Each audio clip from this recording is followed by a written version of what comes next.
I got asked a question the other day, Hyder, what is the highest ROI self-improvement skill? I made a short form about this, banged 1.5 million views, something like that. Standard, easy. And it got me thinking, what is the highest ROI self-improvement skill? And in that video, I came to the conclusion that it is communication. Communication is the one skill we all use every single day, all of the time. And it's the one skill that I would say is super underrated. Nobody talks about communication. No one works on that communication. Everyone tells you to go to the gym, which is fantastic advice. And everyone tells you to not scroll social media. Again, fantastic advice, but no one speaks about communication. And I think that is why at the moment it is the highest ROI self-improvement skill by far, because it puts you ahead of everyone instantly when you master communication. I think it's been the highest ROI self-improvement skill since the dawn of time, really. If you look at world leaders, they all fight for power using communication. Communication, being able to persuade and influence other people to back you, has been the one and only skill people have fought over since the dawn of time. Now, I know this is a bit of an extreme example, but you can relate it back to your lives in the sense that you can get your friends to like you more. You can get that girl you've really been wanting to date to like you. You can land that job interview. You can pitch an idea you can sell to people. It all comes down to that core essential skill of communication. So that's what we're going to be talking about today. Our journeys, how we found out that communication is that one skill that you need. And we're going to be talking a little bit about the benefits that it's brought to our lives, because you do not want to miss that, my friends, because there's a lot of them. So with that being said, let's get straight into the video. So I want to start with a little story about how we even discovered the skill of communication. It all started around a year and a half ago, maybe a bit more, where me and Daniel were sat in our office. We had an office space in Manchester, a little tiny office, and we were just brainstorming, how can we go viral on social media? If you haven't seen us before, our main platforms are Instagram. Used to be TikTok as well before they banned us. We were brainstorming, how can we go viral on Instagram? At the time, we had 300 followers, by the way. Since then, we accumulated over 800,000 combined across all platforms. But anyway, we'd watch our content back and we think, damn, is this how we really sound? This sounds woeful. And we'd compare our videos to videos of Andrew Tate, videos of Luke Belmar, videos of Tony Robbins, all these astounding public speakers. And we'd realize how monotonous, how boring, how uncharismatic we sound, if that's even a word. And it's interesting that you say that. Sorry to cut you off there, but it's interesting you say that, because in your heads, everyone sounds okay. Maybe not the best, but you sound okay, at least decent, right? Otherwise, you'd correct it. But that's the thing, that's only in your head. Other people who are listening to you oftentimes probably think you are monotonous. They think you lack charisma. They think you mumble a lot. They just don't say it to your face, but they're all thinking it. And that sends a terrible subconscious message. 100%. And we mentioned how we've stuck on 300 followers. But the drawbacks of not knowing how to communicate aren't just with your content. A lot of you might not even create content. Well, it's also with just the way you go around life. I remember, I can only speak for myself, but I was very low confidence. If you asked me in front of a whole classroom, I was the kind of kid in school when it came to presenting, when it came to reading in front of the whole class, I'd be shitting myself. Little things like that, even little interactions in public would get my heart racing. So I was a very nervous, anxious kid, and in general just didn't demand much respect at all. I don't know if you can say the same. To be honest, I wouldn't say I was a nervous, anxious, shy kid. I would say I did fake a lot of my confidence in my youth. But then again, confidence, if you fake it, then technically you are confident because you've been brave enough to do the said thing in the first place. So technically that, by extension, makes you confident. But that's digressing a little bit. But I would say I was pretty confident as a kid. What I would say, though, is I lacked energy. I had zero energy. In fact, a key saying my mum always used to say to me is, you sound like your veins have no blood in them. We're Spanish, right? So she would say it in Spanish. I'm trying to translate for you. But she would basically say, you sound like you've got no blood in your veins. Yeah, whereas in his family, guys, I'm not Spanish. Yeah, me and my family, yeah. But yeah, so back to the topic. I just sounded very monotonous and low energy the whole time, to the point where it actually got really bad. I started speaking to my uni friends, and oftentimes they'd be like, I just can't hear you. What are you saying right now? You're mumbling. Are you speaking to yourself?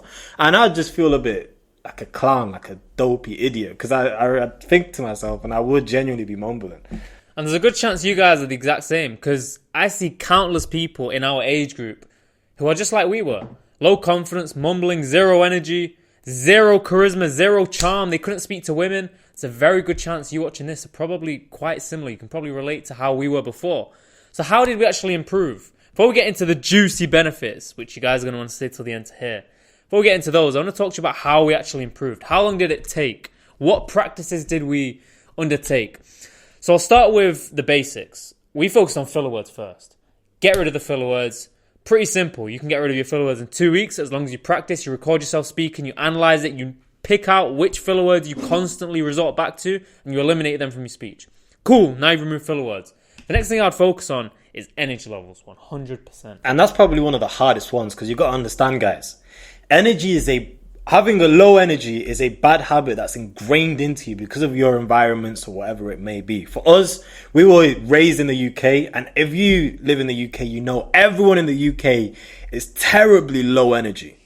The love, my bro, love, spud here. It's almost cool. It's cool to be low energy, right? So we kind of adopted those same habits and those same traits, and they were ingrained into our behaviors, our mannerisms. So to get that out of us was a mission and a half. But the way we did that is through accountability. Now, accountability is key because a lot of the time you won't even realize, since it's such a deep-rooted habit, you won't even realize you're being low energy. You could be mumbling and you wouldn't even realize. So having somebody there to say, pattern up your energy, bro, what are you doing? It's perfect, and it really helps you stay on track. Now, obviously, I know this isn't much of an actionable advice for a lot of you since you won't have that person there to tell you that. So then, apart from that, I'd say just try to be more aware of it. Set reminders. That's a really good one. Set an hour reminder. So it pings every single hour of the day. You can do this. If you've got an iPhone, you should be able to do this. And it says, keep high energy. Because you've got to understand, the skill isn't to be energetic. Anybody can be energetic for an hour, 2 hours. That's easy. It's not hard. The skill is to maintain that energy throughout the day. That's when it gets difficult. That's when it gets hard. So those reminders really help keep you on track. Yeah, 100%. Moving on from energy, I would say body language.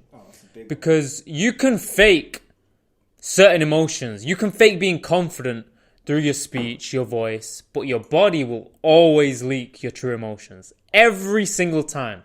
You can pretend to be super confident, but then if you're there doing this with your hands, or maybe you're just constantly fidgeting, messing around, you're playing with shit, people are going to clock that you're nervous. In fact, let me correct myself, not people. High echelon people will clock that you're nervous. However, no, people of the highest echelon will clock that you're nervous. However, people who are your average Joe will not clock that you're nervous.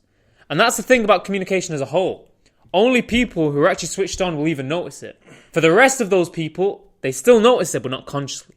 It's all subconscious signaling. They will subconsciously judge you, subconsciously perceive you to be less trustworthy, less confident, less reliable, less knowledgeable, less powerful, because you're using too many filler words, your body language is leaking, nervousness, etc. And don't get it twisted. That's not any better. If somebody notices it subconsciously, instead of saying, okay, this guy's fidgeting a lot so he's not nervous, they're just going to think, there's something about him that's giving shy energy. His aura is very shy. He's lacking confidence. He's not got good aura. You may have heard this trendy topic of having -1 million aura that's going around on Instagram. That comes from these mannerisms, the body language, etc. All these subconscious cues that you're letting out to the world. That is your aura, guys. Understand that is your aura. And I think aura is the perfect way to put it. Because people will always say, for example, Cristiano Ronaldo, I see this all the time, they say, Ronaldo has so much aura, Messi has zero aura. But you can't put your finger on what aura actually is. Well, they can't anyway. I could tell you exactly why Ronaldo's got a lot of aura, but that's a video for another day. In fact, no, let's show them. Ronaldo, if you see, oftentimes he's standing like this, big, strong, wide, whereas you see Messi, he's awkward, his hands are dangling to his side. Well. He's always hunched. We'll put up the pictures. But this is what I'm talking about, body language. Most people don't realize it's his body language, but they see it. It's his aura. They still see it. They perceive it. So that was the main thing we wanted to talk about when it comes to body language. The subconscious cues. 100%. So some actionable tips for you guys. Don't fidget. Use your hands when you speak. You might have noticed, or if you haven't, you'll definitely notice it from now on. Me and Daniel always use our hands when we speak. And it's scientifically proven that when you use your hands, people perceive you to be more trustworthy. And what happens when people perceive you to be more trustworthy? They're more likely to buy from you. More likely to hire you for important roles. More likely to work with you. as you can hear from what I've just said, it's an absolute superpower, guys. So use your hands when you speak. And if you're not speaking, maybe put your hands together or just like that. Something that will stop you fidgeting. Because if you fidget, it does look a bit infantile, let's say. So I would say that's a great little actionable to take home. Guys, and we have so many more of these tips, which we are going to constantly be dishing out. But if you want them all in one compact place, where you can get all of the information and you can digest it, take notes, watch it video by video, all in order and segregated modules, then we've got the Master Communicators Academy for you. Now, this is an academy that me and Haider have built together ourselves, and we have put all of our knowledge inside this one academy. So for the price of a Nando's meal, you can join that. And you can get stuck in. We've got a really nice community going. People constantly post practice speeches in there. We all review it together. We have live calls, etc. So that is something you don't want to miss out on. But with that being said... Yeah, it's on School, by the way, guys. School community, check it out. The link will be in the description. Before we end the video, we need to let them know about the end result. Oh, okay, yes. Cool. Bro's about to wrap up the video. So, how would you say becoming a master communicator has impacted your life? Let's talk content and then not content, because a lot of people won't really be able to relate to the content side of things. Okay, so content. I'll tell you guys a little story with the content. A little quick story. We started content as pretty clueless, shy, low energy individuals. We started off with gym content. And we'll put up a couple clips if we manage to find them. We'll put up the clips of how we were when we first started out. Emphasize how important your calories are, guys. You need to be tracking them and eating 300 to 500 calories below your maintenance. Now, to find out your maintenance and how to track, check out the video we made on. It was terrible, guys. And as you'd expect, 6 months go by, we didn't get a single like, not a comment, not a follow, nothing.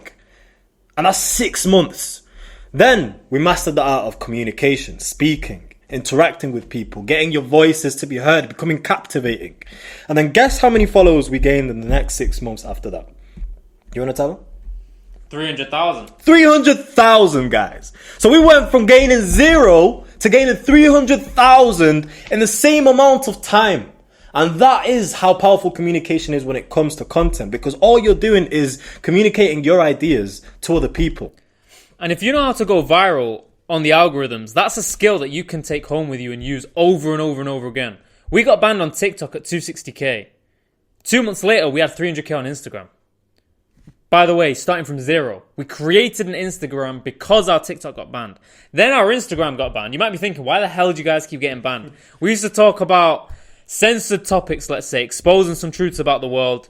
Those of you who've seen the content, you'll know what I'm talking about. We used to talk about certain agendas, maybe to do with a man and maybe another man, and maybe how it's pushed in schools. Schools are indoctrinating kids with absurd concepts.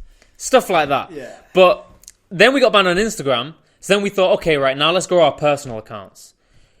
This is only about a month, 2 months ago, by the way. Already, my personal's on 50k, Daniel's on 20k. He'll be on 50k soon as well. We'll both be on 100, 200. Because when you know how to communicate, you can easily just grow on social media. And that's a money glitch. Attention equals money. So if you can just constantly garner attention, you're going to know how to make money. So guys, becoming a master communicator is never a bad idea. Now, moving on from content, I would say one way it's impacted me in my day-to-day life is definitely confidence. It's definitely made me a far more confident individual. I feel I can talk to anybody and everybody, no matter who they are, no matter what weight their name holds. Me and Daniel have been networking with some of our industry's highest performers, unfazed, no problem. Aside from confidence, I'd say respect as well. I've noticed people have a lot more respect for me now than they did before. And that's because when you communicate in a certain way and your body language is assertive, you demand respect. And all of this, as I said before, is a subconscious game, but it works wonders. And I'd say for me personally, it's just being able to get what I want out of life. If I want to speak to somebody and get to know them, I can do that. If I want to network with someone, I can do that. If I want to persuade someone to buy this, I can do that. So just getting what I want out of life, I think, is the main benefit it's brought me. Communication has helped loads with that, guys. Back in the day, I didn't have the skills to do that, but now I can persuade anyone of anything. And that is what life is all about. It's about persuading people to do X, Y, and Z. So I think that's my best benefit. 100%. Andrew Tate, I heard him say in a podcast recently that since the dawn of human time, the world has just been a battle for influence. Yeah. And I think mastering communication is a perfect way to gain influence, which is what the world's about. So guys, that wraps up the video. As Daniel mentioned earlier, make sure you check out the Master Communicators Academy. The link will be in the bio. And also, subscribe because we're going to be making way more quality content. That being said, see you guys soon.